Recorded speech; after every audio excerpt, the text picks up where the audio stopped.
শ্রী শ্রী চণ্ডীর প্রথম চরিতে রাজা সুরথ প্রশ্ন করছেন ঋষিকে, আপনি যাকে মহামায়া বলছেন সেই দেবী কে?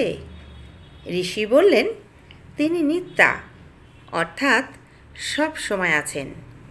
অন্যান্য জীব ও বস্তুর মতো জন্ম মৃত্যু নেই তার। বিশ্ব ব্রহ্মাণ্ডই তার রূপ, তিনি এই সব কিছুর মধ্যে রয়েছেন। দেবতাদের কার্যসিদ্ধির জন্য তিনি আবির্ভূত হন, এমন কথা বলা হয়। শ্রী শ্রী চণ্ডীতে সব কিছুর উৎস বা আদ্যাশক্তিকে মহামায়া, চণ্ডিকা ইত্যাদি বলা হয়েছে। এই শক্তি চেতন, তবে মানুষের মন যেমন চেতন, সেই চেতনারও ঊর্ধ্বে তিনি। পশুর চেতনা, গাছের চেতনা, পোকার চেতনা, মানুষের চেতনার মধ্যে মাত্রার পার্থক্য আছে। এই সব কিছুই চেতনা, তবে মানুষের চেতনা আরও সূক্ষ্ম ও ব্যাপক। তবুও মানুষের চেতনা সীমিত।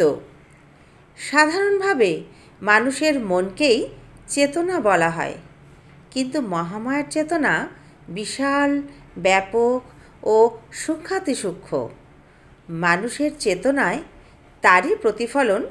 যেমন সূর্যের প্রতিফলন দেখা যায় গ্রামের পুকুর কিংবা এক বাটি জলে। জীবের চেতনা হলো ওই জীবের মনের মধ্যে দিয়ে মায়ের চেতনার প্রকাশ। যেহেতু জীবের মন সীমিত, তাই জীবের মধ্য দিয়েই মাতৃচেতনার সীমিত প্রকাশই দেখা যায়।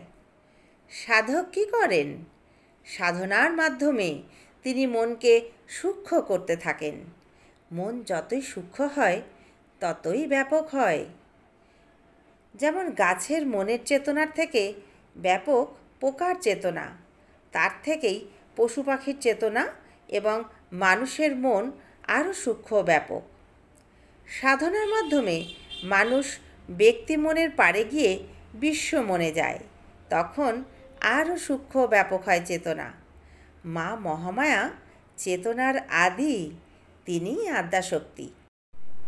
তাই তো শ্রীরামকৃষ্ণ বলেছেন, যিনি ব্রহ্ম তিনিই কালী।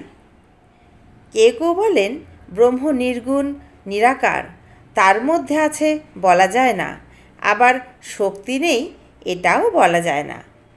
আসলে ব্রহ্মের সংজ্ঞা দেওয়া যায় না, তিনি বাক্যমনের অতীত।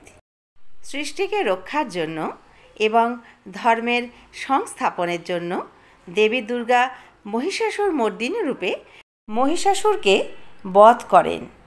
জগতে অসুরবধের জন্য, ধর্মের প্রতিষ্ঠার জন্য দেবীর আবির্ভাব ঘটে বারে বারে, যুগে যুগে। মাকে প্রণাম জানাই। দেবী দুর্গা সকলের কল্যাণ করুন, এটাই কাম্য।